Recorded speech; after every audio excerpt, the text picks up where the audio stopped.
গাজার ধ্বংসস্তূপের নিচে আটকে আছে ছোট্ট রুবাই। বয়স মাত্র ৫, অথচ জীবন তাকে যুদ্ধের ভয়াবহ বাস্তবতা চিনিয়ে দিয়েছে।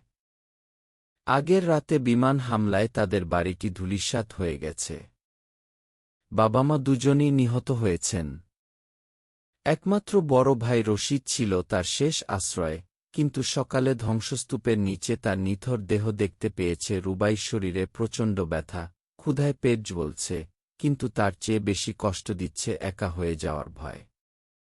কিছুক্ষণ পর ধ্বংসস্তূপের ফাঁক দিয়ে আলো আসতে দেখল সে। আশায় বুক বাঁধল, হয়তো কেউ তাকে উদ্ধার করতে এসেছে। হ্যাঁ, কিছু স্বেচ্ছাসেবক ধ্বংসস্তূপ সরিয়ে তাকে বের করে আনল।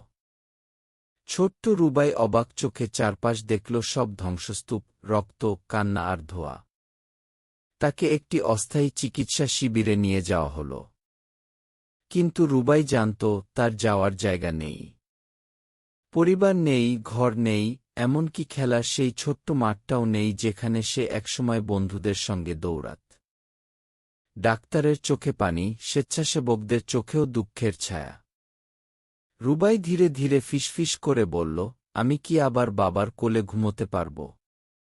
তারপর ক্লান্ত চোখ দুটি বন্ধ করে ফেলল রুবাই। যুদ্ধ তাকে খুব দ্রুত বড় করে দিয়েছিল, কিন্তু বাঁচতে দেয়নি।